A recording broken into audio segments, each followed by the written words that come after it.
let's take a look at the Unit 1.1 review. First question is about energy. If you put an empty ice tray with water in it into the freezer, why does ice form?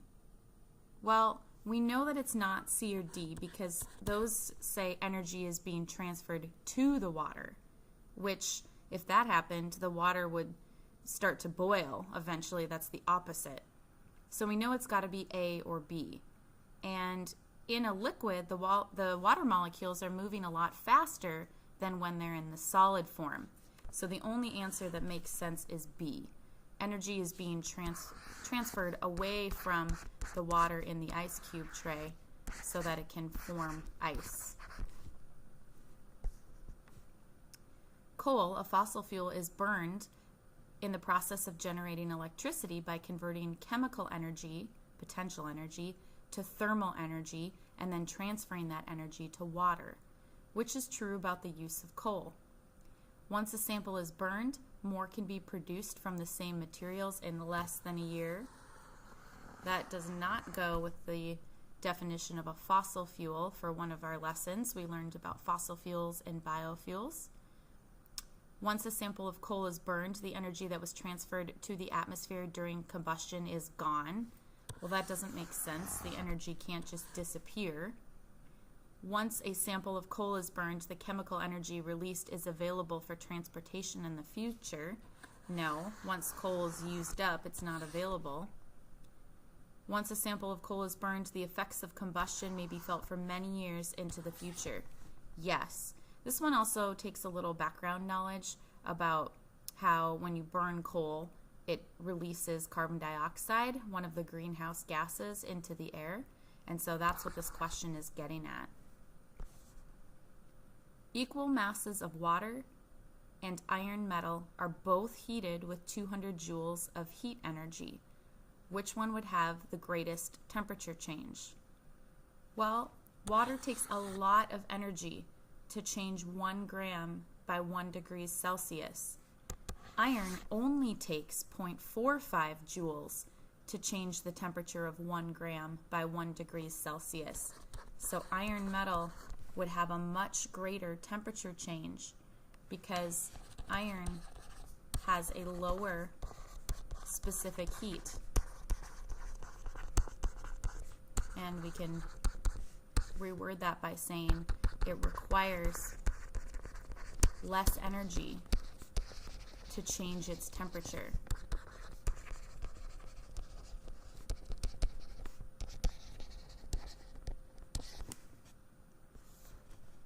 Number 4, which one of these masses of water is going to require more heat to change its temperature by the amount specified? Explain your reasoning. Well, the first one, from 20 to 60 degrees, that's a change in temperature of 40 degrees Celsius. And the second one is twice as much water, but it's only a change in temperature of 25 degrees Celsius. So let's do the calculation for the top one first. We can use our equation Q, which is quantity of heat energy required to change the mass of water, and we have to multiply it by its specific heat, specific to this substance, which is water, and by how much the temperature is changing. So for this top one, the mass is 100 grams. The specific heat for water is always 4.2 joules required to change 1 gram by 1 degree Celsius. And we're changing 100 grams by 40 degrees Celsius, so we need to multiply that all together. I get 16,800 joules. Now let's try the second one, which is double the mass. The mass is 200 for this one. Same thing, the specific heat is 4.2, and the change in temperature is 25 degrees Celsius. I get 21,000 joules. So the question was, which mass of water requires more heat? It would be the 200 grams of water, even though the temperature change was less. I want to also point out that canceling out of units happens. Grams over grams, degrees Celsius over degrees Celsius. all that you're left with here is joules, which is exactly what we're looking for.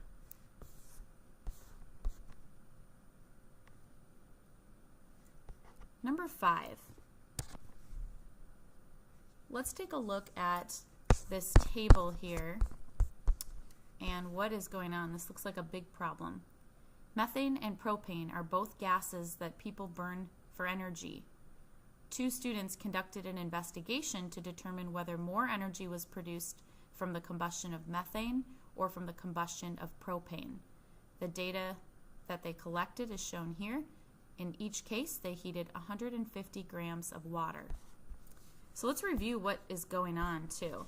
So we've got a can with 150 grams of water, and underneath that can we've got alcohol burners with a little wick, and we're comparing when methane is burning versus when we've got propane in there. So the energy released by the fuel is absorbed by the water in the can. Now it's not perfect because we saw in class that some of the energy escapes to the air and some of the energy goes to the can, but assuming that we keep the distance the exact same for both fuels and we keep the can the same, we can still compare the 2 fuels to see which releases more energy. Let's see. It says we've got the initial mass and the final mass. So notice that the mass went down. So if I do a quick subtraction here, I'm going to make a new column. Mass of the fuel burned. It burned up. For this first one, it's 0.24 grams difference. And for methane trial 2, it's 0.37 grams. I'm going to switch colors. For propane, 45.72 down to 45.44, that's a difference of 0.28 grams. And for the second one, it went down by 0.57 grams. Then let's look at our temperature change. We've got the initial temperature going up quite a bit here, 18.54 degrees Celsius in trial 1. And in trial 2, it went up by 17.86 degrees Celsius. And for my propane, I'm subtracting here 25.59 minus 5.44. That comes out to be 18.15. And this trial is really different. Temperature change of 36.37. Makes sense that more mass was burned, so there was a higher temperature change. So let's figure out the actual energy released. So first, we're going to use the average data. So what is the average mass of the methane that burned off? So we've got 0.24 grams plus 0.37 grams divided by 2. That comes out to be 0.305 grams of methane burned. And then let's look at the average change in temperature for methane.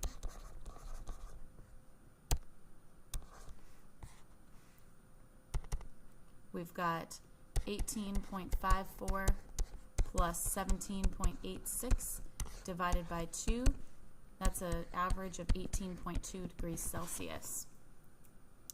Now we can go to work and actually solve our problem here, because we're going to use Q equals MCAT. Knowing what we know about water, we can figure out how much energy was transferred to the water.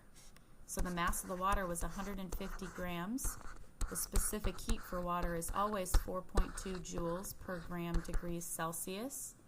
And the change in temperature was 18.2. That comes out to be 11,466 joules.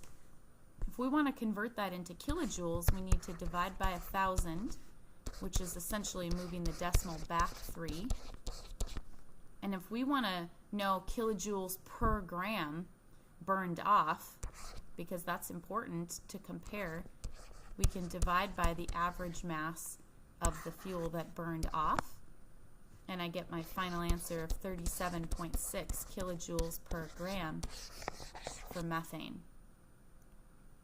And it's important to compare that amount of mass burned off, because if you are saying, oh, this is a lot of energy, well, maybe you had to burn a lot of fuel, and maybe you didn't burn as much as your other fuel. So you really need to compare per every 1 gram of fuel burned, how much energy is released. Now let's take a look at our second one here. This was for propane. So what was our average mass of propane burned off?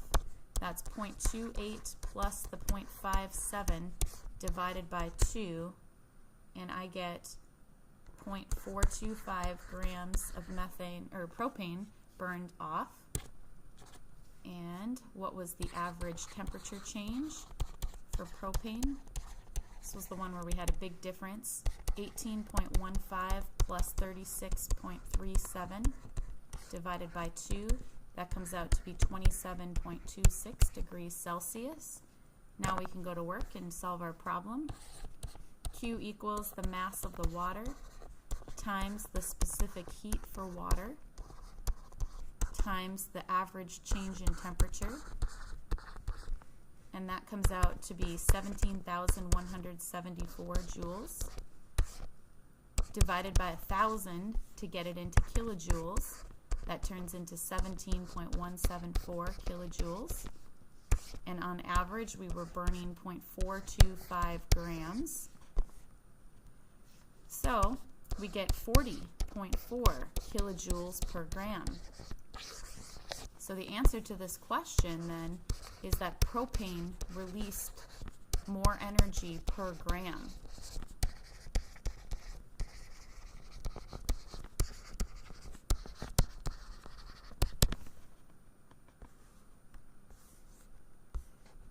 Oh, that was my conclusion.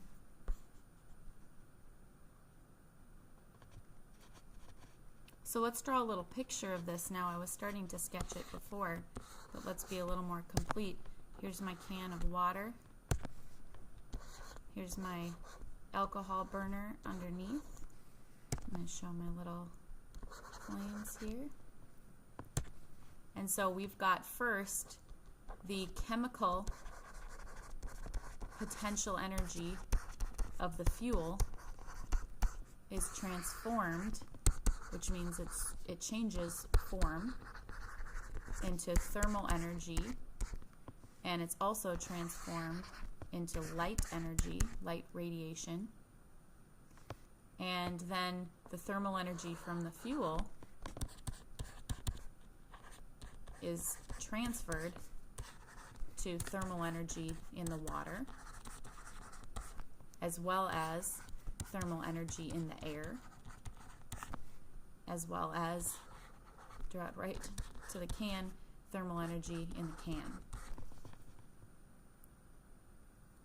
So if the type of energy stays the same, like TE to TE, that's a transfer. And if it changes from like potential energy to thermal energy, that's a transformation.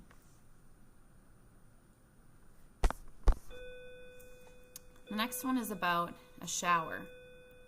It says, how many calories do you need to warm the water for your shower based on how much water you use? And it also tells you, instead of using the 4.2 joules per gram degrees Celsius, we're using calories. So we know we're going to need, since it asked about energy, Q equals M times C times the change in temperature. The mass of the water is 100,000 grams. Even though it says milliliter, it tells you that 1 milliliter of water weighs 1 gram. So 100,000 milliliters is the same as 100,000 grams.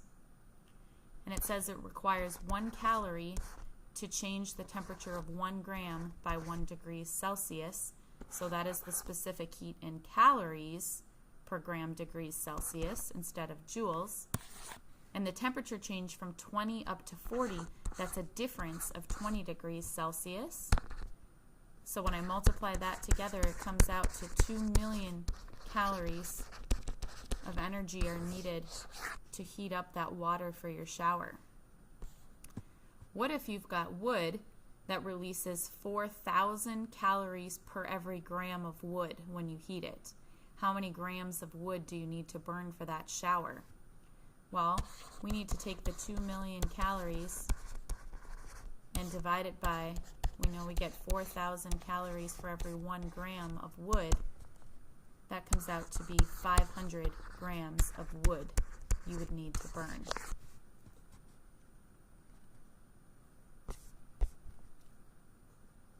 Which cup gets hotter?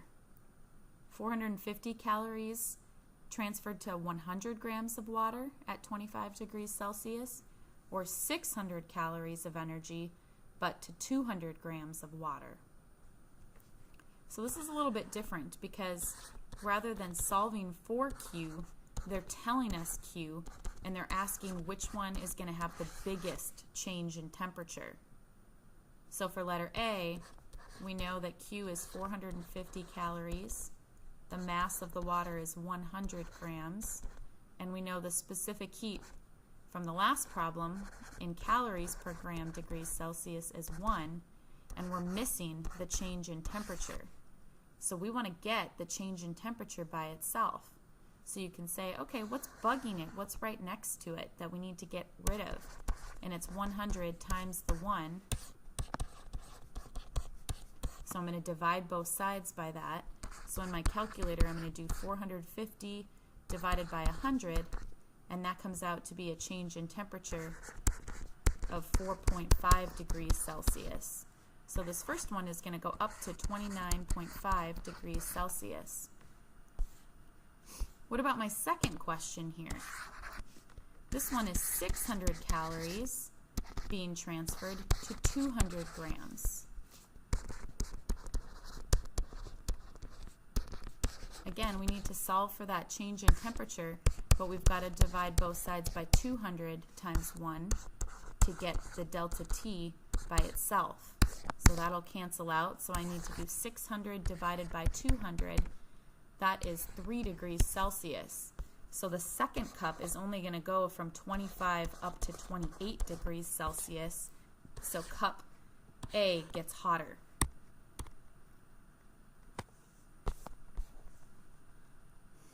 And the last one says your employer is very fussy about bath water temperature. It has to be exactly 38 degrees Celsius.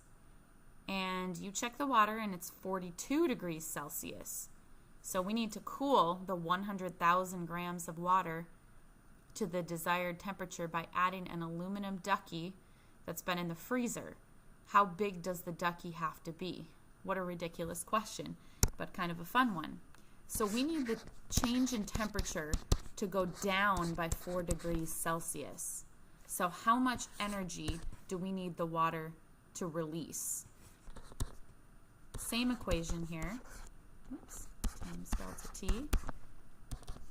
We know the mass is 100,000 grams. We know the specific heat of water is 4.2 joules per gram degrees Celsius. And we know we need the temperature to go down by 4 degrees Celsius. So we need 1,680,000 joules need to be lost, transferred away from the water. Okay, so let's now figure out this rubber ducky. It needs to absorb that much energy. So we don't know the mass of the rubber ducky, but we know the specific heat, since it is aluminum, is 0.9 joules per gram degrees Celsius. So what this is saying is it can absorb 0.9 joules of energy for every gram that it weighs, and it can change that by 1 degree Celsius. But here we need it to go from negative 24 degrees Celsius up to the final temperature of 38 degrees Celsius. So what is that a change of? 38 plus 24, that is 62 degrees Celsius that it needs to change. So we've got to get M by itself. So what's bugging it? the 0.9 and the 62 degrees Celsius, we have to divide both sides by that. So that'll cancel out. So the mass is going to be equal to the 1.68 million divided by 0.9 times 62 in parentheses. And if I type that in properly into my calculator, the rubber ducky has to be 30,108 grams, which, by the way, I did another side calculation, that's 66 pounds. So that is a ridiculously large aluminum ducky that it would have to be.